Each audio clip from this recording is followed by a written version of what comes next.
नमस्कार विद्यार्थी मित्रांनो, ठाणे शहर या शहराचा चालकचा पेपर झाला मित्रांनो। ठाणे शहर चालक या शहराचा आपल्याला पेपर पाहायचा मित्रांनो। चला रे, खालील पैकी टिंब हे विसर्ग संधीचं उदाहरण आहे मित्रांनो। विसर्ग संधी म्हणजे काय असतं रे? पहिल्या शब्दातला शेवटचा वर्ण कोण असतो रे? विसर्ग असतो आणि दुसऱ्या शब्दातला पहिला वर्ण व्यंजन किंवा स्वर असतो मित्रांनो। बघा, विसर्ग संधी आहे परीक्षा, वयोमान, सदाचार, देवालय याच्यामधलं पहिलं आहे जो विसर्ग संधी विचारलाय त्यातला आपला शब्द आहे वयोमान। वय अधिक मान बरोबर वयोमान होते मित्रांनो। ही विसर्ग संधी आहे बघा। पर्याय क्रमांक ब हे त्याचं अचूक उत्तर आहे मित्रांनो। सदाचार ही मित्रांनो व्यंजन संधी आहे। काय रे? व्यंजन संधी आहे। देवालय ही कोण आहे रे? स्वर संधी आहे। आणि मित्रांनो परीक्षा ही कोण आहे? स्वर संधी जागा कोण आहे? स्वर संधीच आहे। परी अधिक इच्छा बरोबर परीक्षा होते। सत अधिक आचार बरोबर सदाचार होते आणि देव अधिक आले बरोबर देवालय होते। आणि इथं वय अधिक मान बरोबर वयोमान। याच्यामध्ये पहिला शब्द विसर्ग आला होता, दुसरा शब्द व्यंजन आला होता, म्हणून उत्तर आहे विसर्ग संधी मधलं वयोमान। इथं सत अधिक आचार बघा, सत अधिक आचार इथं पहिला शब्द व्यंजन येतो म्हणून कोण आहे? व्यंजन संधी आहे बघा। देव, देव मध्ये पहिल्यांदा देव मधून अ बाहेर पडतोय आणि आले आहे पुढे मित्रांनो अ अधिक आ हे स्वर आहेत म्हणून स्वर संधी आहे बघा। आणि परी अधिक इच्छामध्ये पहिल्यामध्ये पण ई येते आणि दुसऱ्यामध्ये पण दीर्घ ई येते। दोन्ही शब्द स्वर आहेत म्हणून परीक्षा आणि देवालय स्वर संधी आहे। सदाचार व्यंजन संधी आहे आणि वयोमान विसर्ग संधी आहे। आपल्याला विचारलं होतं विसर्ग संधीचं उदाहरण आणि पर्याय क्रमांक ब हे विसर्ग संधी आहे। उत्तर आहे वयोमान। चला मित्रांनो बघा रे, खालील वाक्यातील अधोरेखित शब्दाची जात ओळखा म्हणले रे। लांब उडी या खेळाच्या प्रकारात तन्मय पहिला आला म्हण। उडी हे काय आहे मित्रांनो? उडी हे विशेषण होऊ शकत नाही कारण वाक्यामध्ये रंग नाहीये, रूप नाहीये, चव नाही, आकार नाही, अवस्था नाही, कोणती संख्या नाही, सार्वनामिक विशेषण म्हणजे सर्वनाम नाही, म्हणून हे काय नाही रे? विशेषण नाही बघा। शब्दोगी अव्यय तर नाहीच नाही कारण शब्दाला जोडलंच नाही आणि वाक्यामधलं सर्वनाम नाहीये। मी नाही, तू नाही, तो नाही, तो नाही, हा नाही, जो नाही, कोण नाही, काय नाही, आपण नाही, स्वतः नाही, म्हणून मित्रांनो सर्वनाम होत नाही, शब्दोगी अव्यय होत नाही, विशेषण होत नाही, तर उत्तर होते मित्रांनो नाम। काय होतं रे? नाम। म्हणून पर्याय क्रमांक ब हे आपलं अचूक उत्तर आहे मित्रांनो। काय रे? पर्याय क्रमांक ब हे आपलं अचूक उत्तर आहे मित्रांनो। खालील वाक्यातील अधोरेखित शब्दाच्या विशेषणाचा प्रकार ओळखायचा म्हणजे बघा रे, त्याचा मित्र पुस्तक विक्रेता आहे। पुस्तक विक्रेता वगैरे बघा, नाम प्लस नाम, नामाबद्दल अधिक माहिती सांगणारा शब्द जेव्हा नामच असतो तेव्हा त्याला नाम साधित विशेषण म्हणतात मित्रांनो। काय म्हणायचं रे? नाम साधित विशेषण असं म्हणायचं आहे। उत्तर आहे आपलं पुस्तक विक्रेत्याचं नाम साधित विशेषण बघा। सार्वनामिक विशेषण होऊ शकत नाही कारण त्याच्या अगोदर सर्वनाम पाहिजे प्लस नाम पाहिजे। इथं सर्वनाम आलं नाही म्हणून सार्वनामिक विशेषण होत नाही मित्रांनो।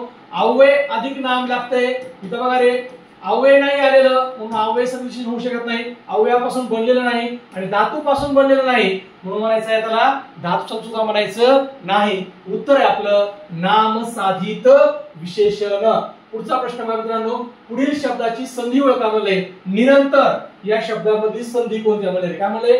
निरंतर या शब्दाची काय ओळखायचं मला? संधी ओळखायची मित्रांनो। बघा बघा, निरंतर या शब्दाची संधी काय म्हणजे नि अधिक अंतर, नि अधिक अंतर, निर अधिक अंतर, नि अधिक अ अधिक अंतर। बघा पहिल्याची पुढे नि अधिक अंतर होते पण ह्याच्यामध्ये विसर्ग दिला नाही म्हणून बघा विसर्ग दिला नाही म्हणून हा पर्याय चुकीचा आहे। काय रे? चुकीचा आहे बघा। नि अधिक अंतर बघा, नि बी दिले, विसर्ग बी दिलाय, प्र बी आहे, पुन्हा हे विसर्गाचं काय होणार आहे? र होणार आहे बघा। म्हणून पर्याय क्रमांक ब बरोबर आहे। काय रे? पर्याय क्रमांक ब आहे। बघ राजा, आता पेपर झाला रे, आता 15-20 मिनिटापूर्वी पेपर आला होता, लगेच आपण तो डिस्प्ले चालू केला मित्रांनो। आल्या आल्या पेपर विश्लेषण करायला त्याला दम लागतो मित्रांनो, ध्यान ठेवा पूर्णपणे। नि अधिक अंतर बरोबर निरंतर, निर अधिक अंतर हे पर्याय चुकीचा होतोय आणि नि अधिक अ हा सुद्धा पर्याय चुकीचा होतो मित्रांनो। म्हणून बघा रे 2, 3 म्हणजे क आणि ड आणि अ चुकीचा आहे आणि ब बरोबर आहे फक्त। उत्तर आहे आपलं ब बरोबर। चला मित्रांनो पुढे बघा रे बघा, पुढील पद्य पंक्तीतील अलंकार ओळखा म्हणजे काय म्हणजे अलंकार ओळखा बघा। देह देवाचे मंदिर आत आत्मा परमेश्वर. उपमेय आणि उपमान एकरूप आहे, भिन्न नाहीत असं जिथं वर्णन केलंय तिथं रूपक पक्पक रूपक हा अलंकार होतो. काय रूपक अलंकार होतो का? उपमेय आणि उपमान एकरूप आहे, भिन्न नाहीत असं जिथं वर्णन केलं तिथं रूपक अलंकार होतो. देह देवाचे मंदिर, आता आत्मा परमेश्वर. देवाचं मंदिर आणि आत्मा ते एकच आहेत, ते वेगळे नाहीत म्हणून रूपक पक्पक अलंकार होणार आहे. मित्रांनो बघा, अनुप्रास जर लावायचा असता तर अनुप्रास मध्ये काय असतं रे? एखाद्या शब्दाची किंवा एखाद्या अक्षराची पुनरावृत्ती झाली असते. अनुप्रास मध्ये काकीने, काकाच्या, काळ्या, पोटातला, काळा, कागद, करा करा कापला. कसा कापला? करा करा कापला. हे वाक्यामध्ये अनुप्रास होते. इथं काय होते? क क ची पुनरावृत्ती होते. अनन्वय म्हणजे काय असतं रे? त्या घटकाची तुलना त्याच्यासोबत असते. बघा, आई सारखी आईच. आईची तुलना कोणासोबत केली आहे? आईसोबत केली आहे. बायकोसोबत केली आहे का? नाही. बाईलांना ध्यान ठेवा, बायकोसोबत केली नाही. आईची तुलना बायकोसोबत केलेली नाहीये, आईसोबतच केली आहे म्हणून अनन्वय होते. काय होतं रे? अनन्वय होते. बघा, मी असं म्हटलं व्रेन सारखा व्रेनस म्हणजे काय रे? व्रेनची तुलना कोणासोबत आहे? व्रेन सोबतच आहे, बरोबर का नाही? म्हणून त्याला बोलले अनन्वय. रोहित शर्मा सारखा फलंदाज रोहित शर्माच आहे. बघा, त्याची तुलना त्याच्यासोबत केली असेल तर काय होणार आहे? अनन्वय अलंकार होणार आहे मित्रांनो. आणि व्यतिरेक म्हणण्यासाठी उपमानापेक्षा उपमेय श्रेष्ठ दाखवावं लागतं. त्यावेळेस काय होतं रे? व्यतिरेक अलंकार होतो. त्याचं उदाहरण आहे मित्रांनो. काय होतं उदाहरण व्यतिरेक मध्ये? अमृताहुनी गोड नाम तुझे देवा. तिथं व्यतिरेक अलंकार होते म्हणून म्हणायचं त्याला आपलं उत्तर आहे रूपक अलंकार. कोणतं रे? रूपक पक्पक रूपक अलंकार होते. काय होते? रूपक. ज्या वाक्यातील क्रियापदावरून केवळ काळाचा बोध होतो त्याला टिंबटिंब म्हणतात मित्रांनो. त्याला म्हणायचं आहे स्वार्थी क्रियापद. काय म्हणायचं रे? स्वार्थी क्रियापद. काळाचा बोध झाला, स्वार्थी क्रियापद होते. वर्तमान, भूत आणि भविष्य या सगळ्या काळांचा बोध तिथं होतो मित्रांनो. आज्ञार्थी क्रियापद काय रे? ज्या क्रियापदावरून तुम्हाला आज्ञा कळते आहे, थोडं दार बंद कर, ती पाणी आण, ती काय आज्ञा झाली. म्हणजे आज्ञा, विनंती, सौम्य आज्ञा, शक्यता, सल्ला, उपदेश आज्ञांमध्ये असते. विद्यार्थी क्रियापदामध्ये काय असते रे? कर्तव्य असते. बघा, ज्या क्रियापदातून तुम्हाला योग्यतेचा बोध होतो, कर्तव्याचा बोध होतो त्याला म्हणायचं विद्यार्थी क्रियापद. त्याच्यामध्ये कंपल्सरी व येतंय. संकेतार्थ म्हणजे काय? असं झालं तर तसं होईल. जर तर वाक्यामधील असेल, कंडिशन असेल तर ते गाठ असेल तर संकेतार्थ क्रियापद मित्रांनो. म्हणून आपल्याला विचारले फक्त क्रियापदावरून काळाचा बोध होत असेल तर कोणतं क्रियापद होतंय? तर स्वार्थी क्रियापद होते मित्रांनो. काय होते रे? स्वार्थी क्रियापद होतंय. पुढे बघा रे, पुढील वाक्यातील अधोरेखित शब्दाची जात ओळखा म्हणले. लांब, त्याला अंडरलाईन केले. हे काय आहे म्हणले? लांब. लांब नाम होईल का सर्वनाम होईल का विशेषण होईल का क्रियापद होईल? बघा, लांब दोरी. दोरी बद्दल माहिती सांगितली आहे. दोरी कशी आहे रे? लांब आहे. नामाबद्दल अधिक माहिती सांगणारा शब्द मुकार असतो रे? विशेषण असतो. कोण असतो? विशेषण. म्हणून त्याला विशेषण. बघा, नाम होऊ शकत नाही, सर्वनाम होऊ शकत नाही, क्रियापद तर नाहीच. सर्वनाम म्हणण्यासाठी वाक्यामध्ये काय पाहिजे रे? मी पाहिजे, तू पाहिजे, किंवा तो पाहिजे, किंवा हा पाहिजे, किंवा जो पाहिजे, किंवा कोण पाहिजे, किंवा काय पाहिजे, किंवा आपण पाहिजे, किंवा स्वतः पाहिजे. सर्वनाम आहे का? नाहीये, बरोबर आहे. सर पुढे बघा, सहाय्यक क्रियापदाचा आधार न घेता तयार होणाऱ्या क्रियापदाला काळ कोणता आहे? सहाय्यक क्रियापदाचा आधार न घेता तयार होणारा काळ म्हणजे टिंबटिंब होय. सहाय्यक क्रियापदाचा आधार न घेता तयार होणारा काळ म्हणजे कोण आहे मित्रांनो? का साधा काळ आहे. कोणता आहे? साधा काळ. बघा, आधार कुणाचाच घेत नाही तर त्याच्यामध्ये साध्या काळामध्ये क्रियापद कसं असते? एकेरी क्रिया असते. त्याच्यामध्ये सहाय्यक क्रियापद येत नाही म्हणून याचं उत्तर आहे साधा काळ. साध्या काळामधला वर्तमान साधा, साधा भूत, साधा भविष्यकाळ याच्यामध्ये एकेरी क्रियापद असते. त्याच्यामध्ये सहाय्यक क्रियापद येत नाही. सहाय्यक क्रियापद कुणामध्ये करे? बघा, रीतीमध्ये येईल, पूर्ण काळात येईल, अपूर्ण काळात येईल. कुठल्याही साधा काळ सोडून त्याच्यामध्ये एकेरी क्रियापद म्हणजे प्रत्येक वाक्यामध्ये सहाय्यक क्रियापद येतच येतं. फक्त साध्या काळामध्ये सहाय्यक क्रियापद येत नाही. आणि आपल्याला विचारलं होतं सहाय्यक क्रियापदाचा आधार न घेता म्हणलं होतं. आधार न घेणारा घटक फक्त काळ साधा काळ आहे. कोणता रे? साधा काळ आहे. बघा, दोन किंवा अधिक शब्द, दोन किंवा अधिक वाक्य जोडणाऱ्या अविकारी शब्दास काय म्हणतात म्हणलेलं आहे? त्याला म्हणायचं आहे मित्रांनो उभयानोवी अव्यय. काय म्हणायचं रे? उभयानोवी अव्यय म्हणतात. मी असं म्हटलं का रे? व्रेन व्रेन पुस्तिक व्रेन बाजारात गेला, बाजारात गेला आणि कांदे घेऊन आला. म्हणलं काय रे? कांदे घेऊन आला. बरे, व्रेन बाजारात गेला एक वाक्य आहे आणि कांदे घेऊन आला हे दुसरं वाक्य आहे. या दोन वाक्यांना जोडायचं काम कोण करायला रे? आणि करायले. म्हणजे आणि कोण आहे? उभयानुव्यय अव्यय. कोण आहे? उभयानुव्यय. त्यालाच म्हणतात कंजक्शन. काय म्हणतात त्याला? Conjunction, not a injection. Conjunction म्हणजे काय त्याला? कंजक्शन. शब्दोगी अव्यय होऊ शकत नाही, कारण शब्दोगी अव्ययामध्ये शब्दाला शब्द जोडावा लागतो. समासिक शब्दामध्ये समासामध्ये दोन किंवा अधिक पदे एकत्र करावे लागतात. वगैरे संधी होऊ शकत नाही. बरोबर आहे? उत्तर आहे उभयानुव्ययी अव्यय. चला पुढे बघा. पुढील वाक्यातील अधोरेखित शब्दाची तुम्हाला विभक्ती ओळखा म्हणले. काय म्हणले रे? विभक्ती ओळखा म्हणले बघा. शहराहून म्हणले. काय म्हणले रे? शहराहून. खेडे लहान असतात, तर ह्याच्यामध्ये शहर हा मूळचा नाव आहे, त्याला हून प्रत्यय लागलाय आणि हा हून प्रत्यय पंचमी विभक्तीचा आहे. कोणाचा रे? पंचमी विभक्तीचा आहे मित्रांनो. उत्तर आपल्याला बघा पंचमी विभक्ती. पूर्ण प्रत्यय कोणाचा रे? पंचमीचा आहे मित्रांनो. चतुर्थीमध्ये बघा रे प्रत्यय असतात बघा. स ला ते आणि स ला ना ते, हे चतुर्थीचे प्रत्यय मित्रांनो. चतुर्थीचे प्रत्यय अप्रत्यक्ष कर्म किंवा कर्म सोडून इतर शब्दाला लागले जातात. षष्टीचे प्रत्यय मित्रांनो चा ची चे किंवा चा ची चे च्या. सप्तमीचे प्रत्यय कोणाचे रे? त ई आ असे सप्तमीचे प्रत्यय येतात. आपला विचार आता हून प्रत्यय, आणि हा हून प्रत्यय कोणाचा आहे? पंचमी विभक्तीचा आहे. कोणाचा आहे?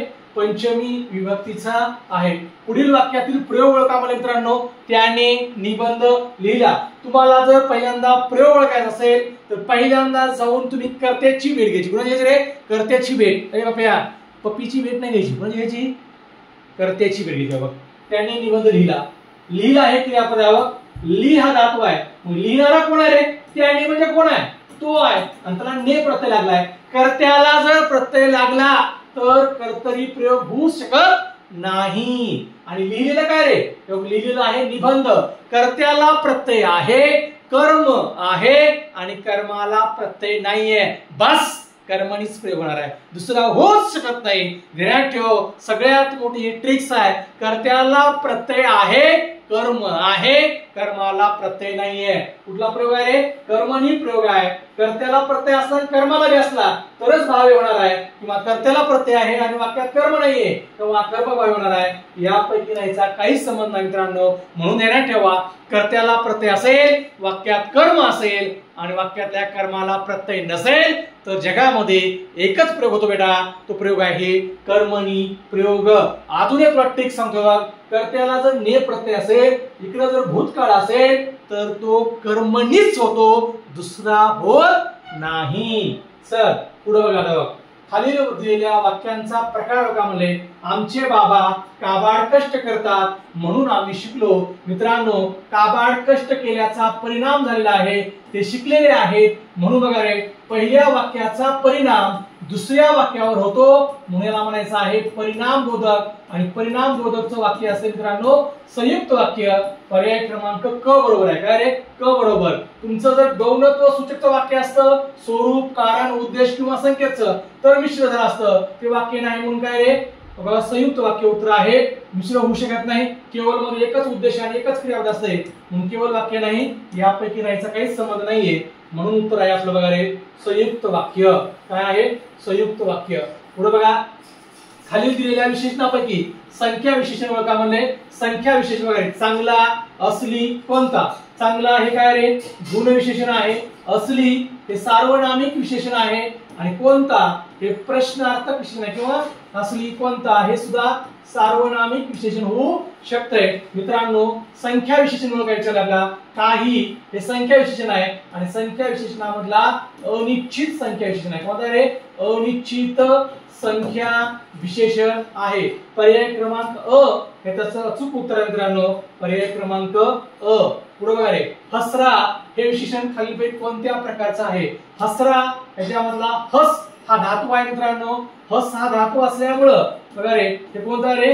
धातू साधित विशेषण आहे मित्रांनो. हसरा हे नाम नाही म्हणून नाम साधित नाही, सर्वनाम नाही म्हणून सर्वनाम साधित होऊ शकत नाही, आणि अव्यय नाही म्हणून अव्यय साधित होऊ शकत नाही. पुढे बघा रे, झाडे या शब्दाचं मूळ रूप लक्षात घेता त्याचं लिंग कोणतं म्हणले?